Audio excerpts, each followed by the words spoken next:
Welcome to another episode of Real Voices. We appreciate you being with us. We've got another great guest on the show today, Brooke Jacobs, right? Yep.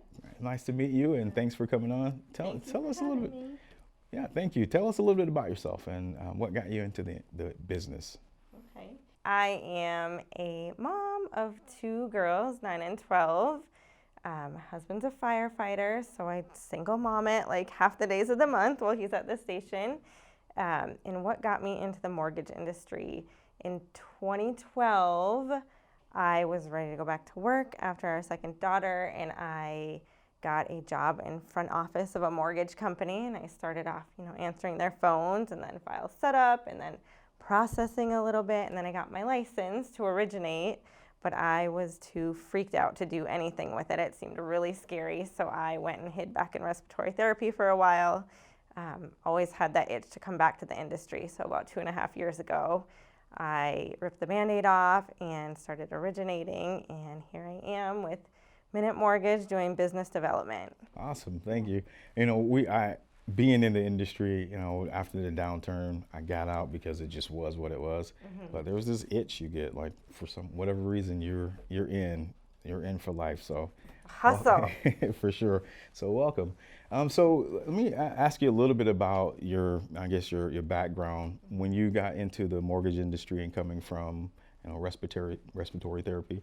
Like, what was it like for you to be able to reach out or to connect with your clients? How were you doing that, and what was that like for you? So that was really scary for me at first because I was afraid, people would think I didn't know anything.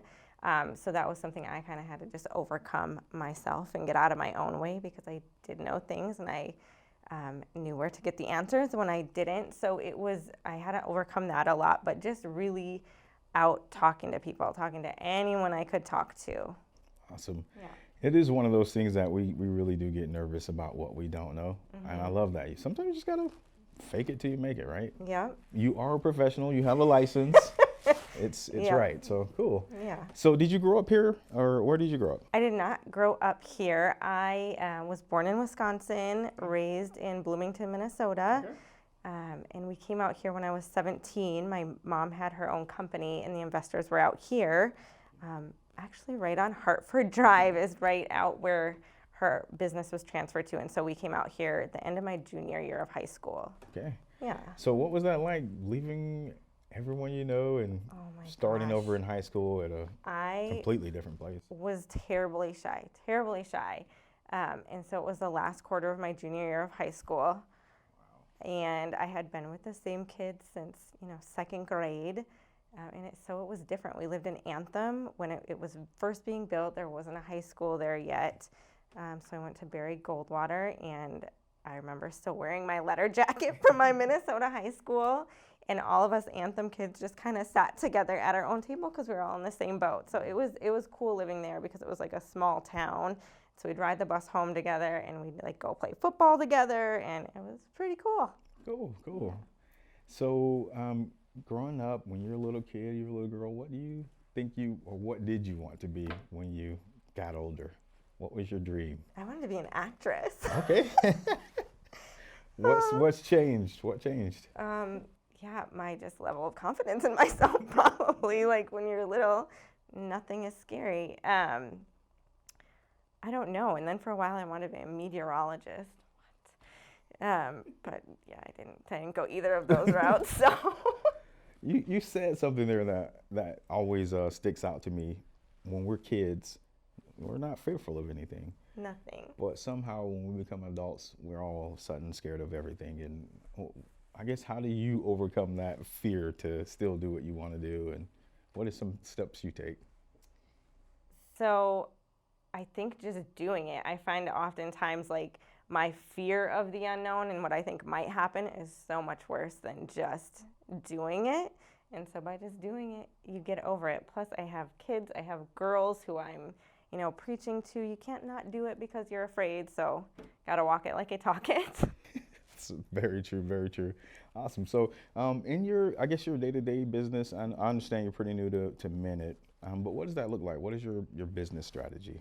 Okay, we work a lot with HomeSmart because we're under the HomeSmart umbrella, and we're really just here to help agents build their business and answer whatever questions we can about mortgage. There's never, a dumb question. We're literally, as much as we hear it, here as a resource. And so whatever way that is to each specific agent is how we like to serve them. Cool. What would you say your niche would be in that market? What you do best for your clients? What do I do best with my clients? Like clients as agents? Yeah. Okay, I think I really like to find out what their goals are and kind of what their pain points are and how I can help them overcome that and help them grow their business. I like it. I like it. So I guess in that process of growth and development, where do you see, I guess yourself? Are you looking for this in the long haul, or where are you at with your goals with the mortgage industry? Okay, that's a great question. I think by helping others grow, I help myself grow. So I am like kind of a here and now person. So if you ask me where I want to be in 5 years, I couldn't tell you. I know I have specific goals, like with my family, with my kids. Just what I love about this industry is it's very flexible, right? You can kind of do it from anywhere, and it really just molds into your life. And so I love that about it, because right now where I'm at in my life is my kids are 9 and 12, and I still love to be there for them, but I don't want to sacrifice career either. And so it's perfect. I like that. Like you said, it molds yourself inside of your life if you let it, right? Or they could take over your life if you let it as well. Yes. So you got to figure out that happy medium. Yes, Yeah. exactly. How have you done that? That took a while. So I think just learning to set boundaries, and that I can, it's okay for me to be a person too. I'm not a machine. I do try to make myself available whenever possible, but then also respecting that I have, a life too. So. Right, cool. Thank you. Balance. Yeah, gotta have that. Gotta have that. So, looking over your life, what would you say you're most proud of? Oh, my kids. Cool. I like it. Why? They're themselves. They don't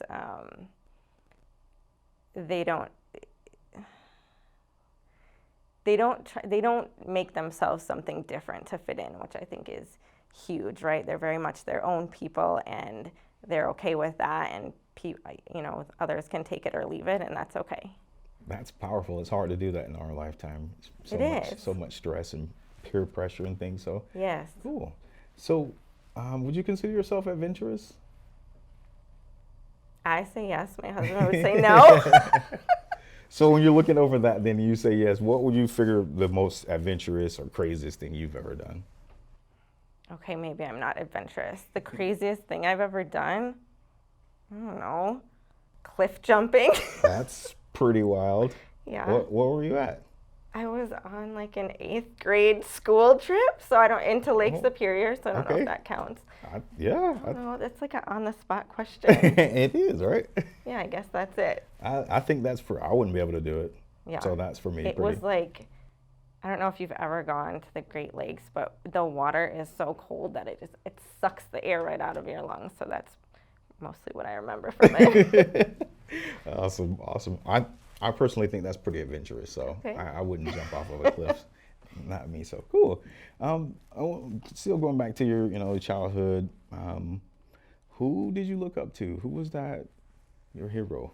My mom. So I was raised by a single mom. I have half brothers that I'm really close with. We have the same dad, but he was pretty not involved with any of us, and so my and my brother's mom are actually like best friends, very good friends.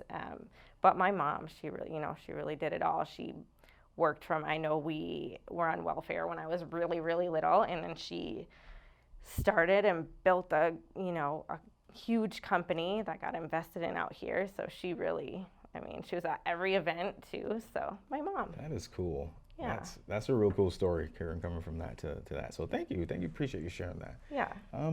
So I like to ask about books. And you mentioned off record that you really didn't read much, but you had a favorite book. What would that book be? Journey of Souls. Okay. I think it's a really cool book. So what about that book that Because you said I tell everyone to read this, so why? Um, I I don't know why. I just find it so interesting. I'm like a spiritual person, and um, and just the it's about a doctor, a psychiatrist that kind of brings people back through hypnosis to previous lives, if you believe in that kind of thing. And just hearing the accounts is um, really kind of cool because it goes beyond previous lives to um, like the heavens. And so just hearing those is it's kind of cool, and some of it is, was a little bit over my head, but it was interesting. That's cool. I think that book is in my Audible. Oh, I think it's in there. you I'm gotta pretty listen. sure it sounded familiar, so I'll check it out. Cool, cool. Industry specific though, I really like Excellence Wins Okay, I haven't heard of that one. and Seven Levels of Communication. I haven't heard of that one. Yeah. What about Excellence Wins? What is that one about? It is a gentleman who, now I read it a really long time ago, but he was in the hospitality industry. And it just kind of goes through his journey about how it's a really big chain, and I don't remember what it was, but just kind of how he built it and how he served his customers, and from how he treated them to how he treated his staff is really inspiring. And you can learn a lot about how to carry yourself and just treat and appreciate the people around you. I think we all need a little bit of that, just understanding people, Yes. giving people grace. Yes. Cool. So, what would you redo in life, if you could, Oh or my would you? gosh. I don't think I would. I think, yeah, I guess when you're going through things, you always think, oh man, like maybe I shouldn't have done this or maybe I shouldn't have done that. But then, looking back, like, okay, I wouldn't have learned this or come in contact with this person. And so I don't know that I would change any specific thing that I did. I would maybe change how I did it, and having like grace, like you said, more grace with myself and more grace with the people around me is probably what I would change. That's awesome. That's almost all the time the question or the answer that I get, and I still feel that is very genuine, and it's a real answer, right?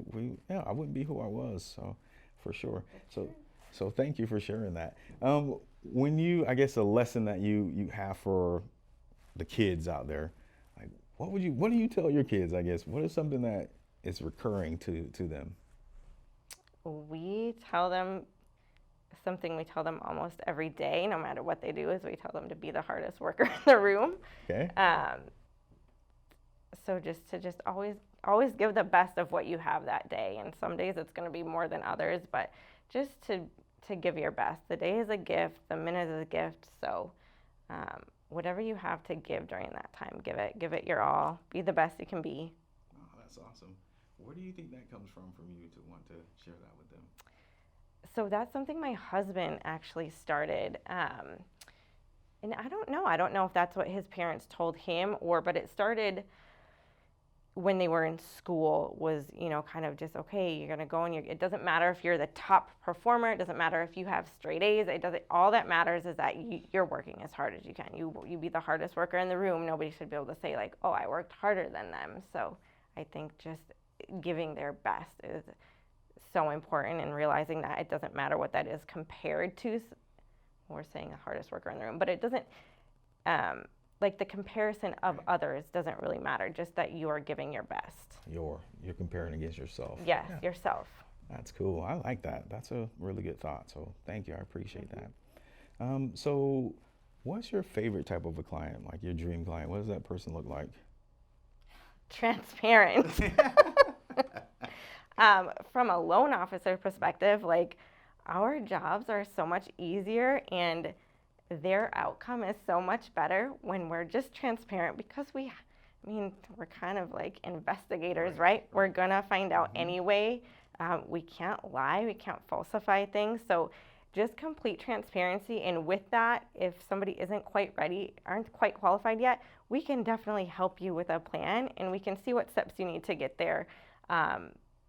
Everything is verified, so just transparency. An agent, same thing. I think transparency. If you want help building your business, tell me your pain points so I can actually help you. We all have pain points. Nobody's like just killing it all the time. We all have an area where it's like, oh, I could use some work. So right. I like that. That's great, great, great advice. Transparency, I agree with that. We're in the same boat when it comes to that because we're digging through all those things as well. And if we're seeing discrepancies, we start not wanting to deal with the file itself. So, Yeah. yeah, thank you. I appreciate it. Any last words? Anything you'd like to speak on before we get out of here? I don't know. I had a good time. It was fun. They really had to convince me to do this today, so I'm glad I did it. And no, be the hardest worker. Be the best you can be, even if you don't have a lot to give that day. Just grace and all the good stuff. I like it. Be nice. I love it. That's great advice. So where can we find you at? Where will we be able to contact you? You can reach me by my cell phone all the time, 480-766-3851. On Instagram, I am at love, L-O-V-E, the letter N, loans. And then you can always look us up on movementmortgage.com. Awesome. Thank you so much. This was fun. Thank you. Welcome.